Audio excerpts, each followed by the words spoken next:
Go. Good day, everyone. I'm your assessor. My name is Mark Enendon. First, we are going to start with the prayer. The name of the Father, the Son, the Holy Spirit. Amen. You may settle down. First, we are going to check the attendance. Please fill up this form. Thank you. Now we are going to proceed to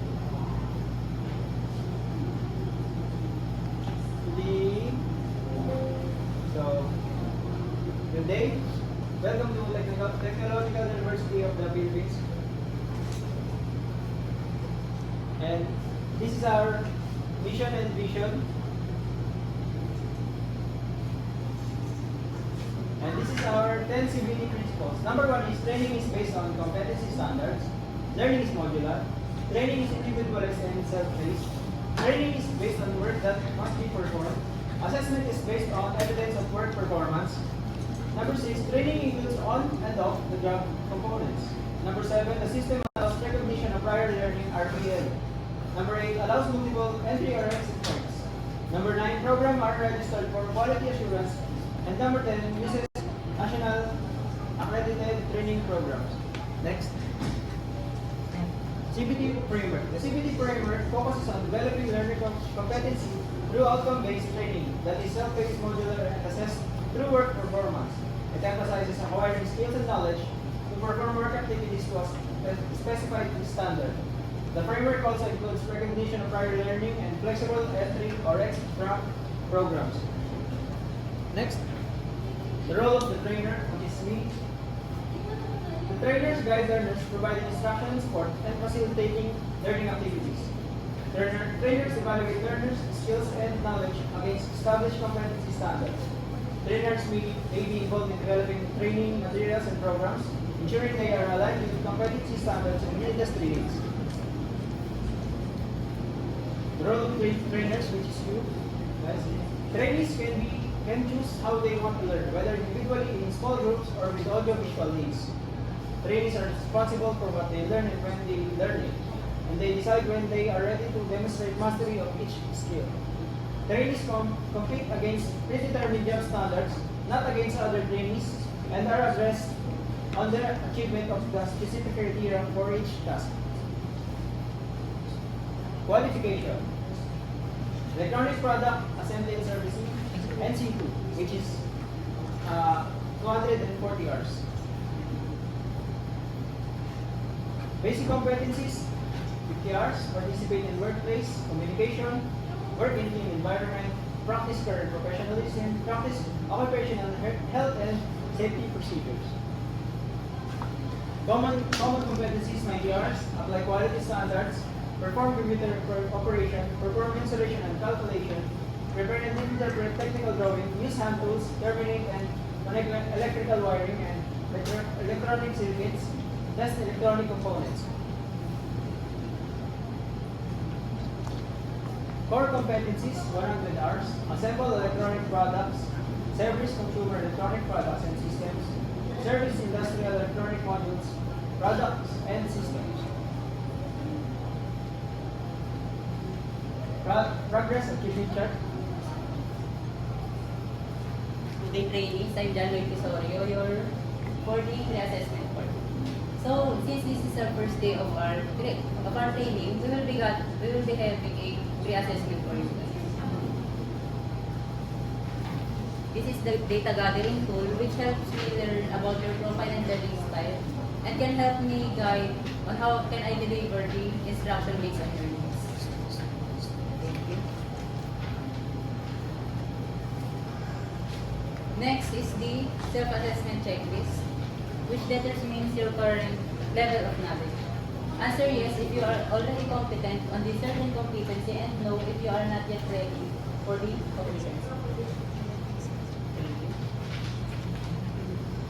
It seems that trainee 1's learning style is visual, while trainee 2's learning style is auditory. That's very good. So allow me to introduce two important tools that we can use on our training. The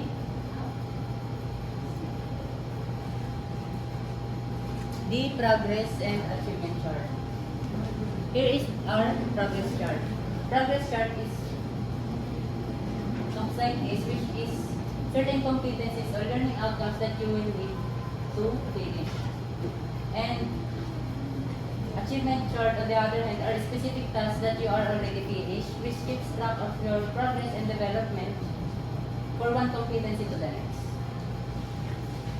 And we also have a training activity matrix, which is a scheduling tool, which helps us tell what competency are we currently working on, the resources and materials that we will need, also the certain learning areas wherein the training will take place.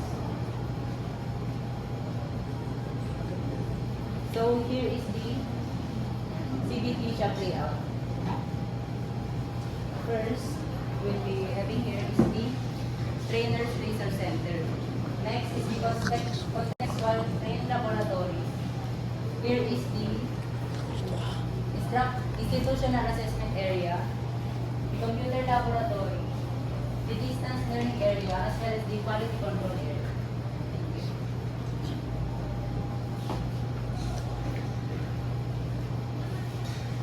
And now I will be telling what is CBLM. CBLM is our main learning resource. It contains of preliminary pages wherein instructions on how we can use the learning material, the learning experiences which gives us the step-by-step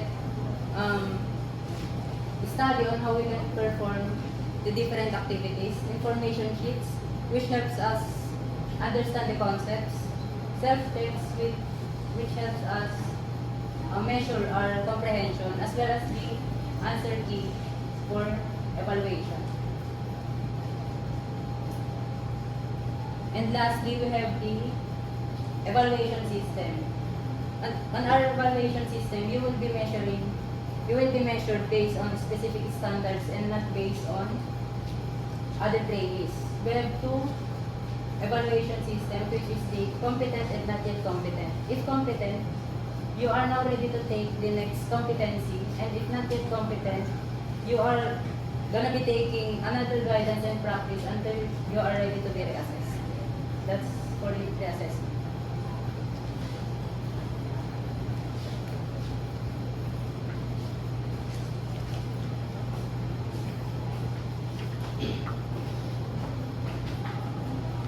So, good morning, friends. So, I'm the Smart Labas Kuliga, and I will be your instructor for today. So, Mr. Dila Corte.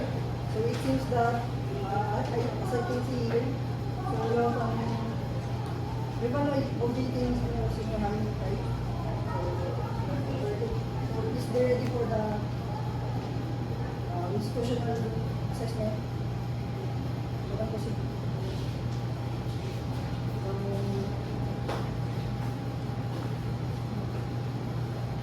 you have 30 minutes to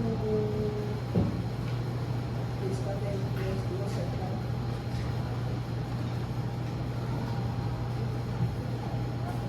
So, Mr. Bumagat, so it seems that you have no check in the self-assessment. So, that means you still not have enough buffer for a pass. So, you can proceed to training your resources.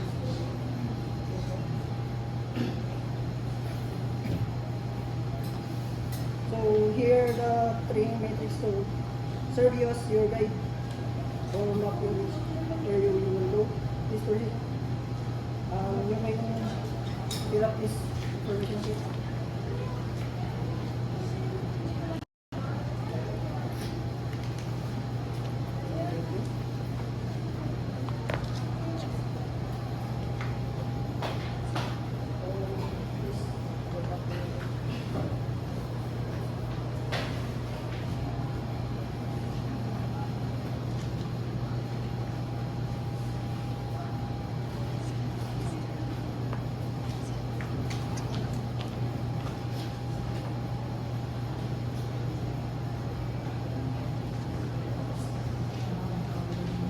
So good day, trainees.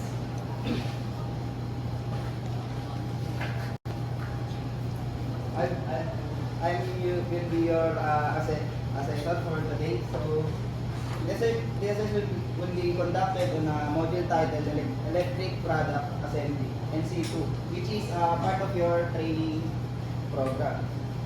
So as your assessor, my role is to be observed and evaluate your performance because based on the established criteria. So and don't be and I will make sure that assessment is aligned with the national competency standard. So let's proceed to the. So we will be using following methods to assess your competencies. So, observation of your performance in a simulator or a real-world setting. So, questioning to verify your understanding of concepts. And the assessment will be take approximately 1 hour to complete. Please manage your time accordingly.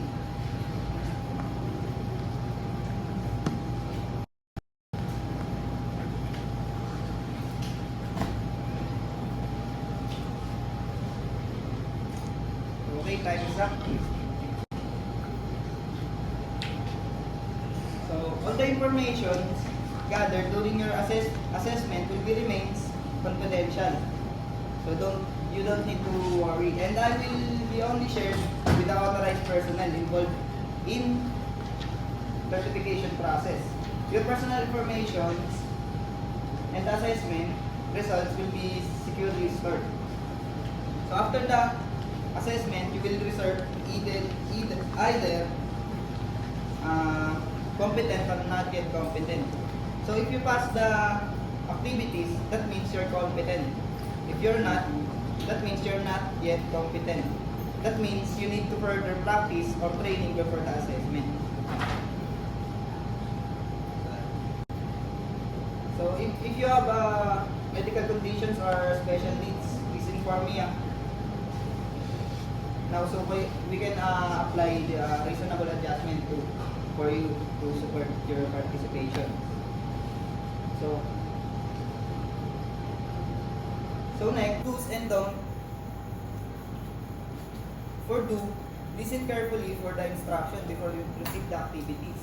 And ask for clarification if you don't understand something. And follow the safety procedures all the times. That's clear. And for don't, do not use mobile phones. Mobile phones is not allowed while you're taking your activities. Alright? And communicate or share answers with others. That's not allowed. And leave the assessment area without permission. That's not allowed. So, lastly, the importance of safety. Your safety is top priority. So please wear appropriate PPE, following hazard signs, and use tools and equipment properly. Any unsafe behavior may result into termination of your assessment. That's clear? Thank you.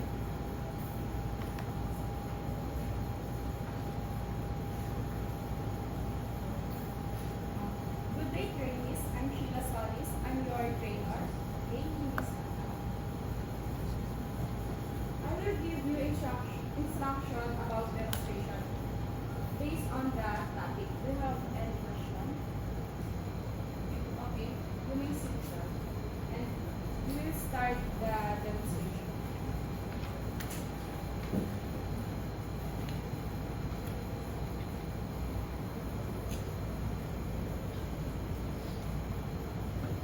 Okay, time's up.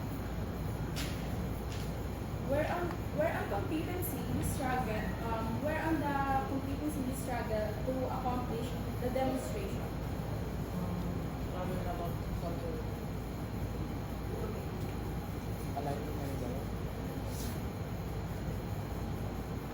Then I will give you a written test.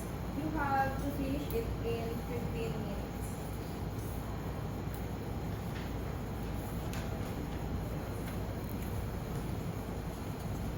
After that, I will give you a feedback based on your time.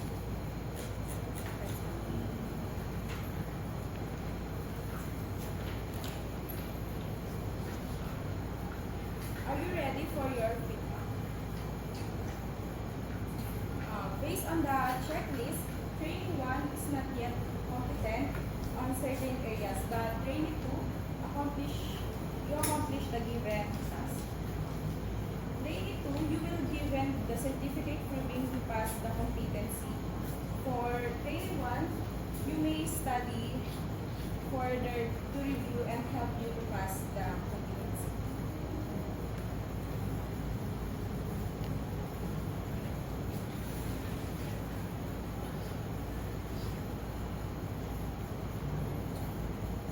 Today I'm mechanical, your assessor. I will be giving you the rating sheets.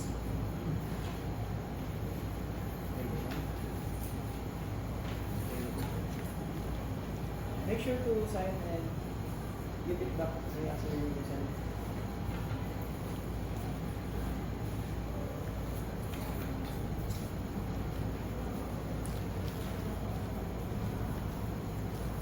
So training one you have training one you have give the competency, and train two you pass the training one you pass the lesson. Training two you haven't completed the competency, so congratulations training. Congratulations to you. You may review to our resource learning session to further enhance your skills and learning.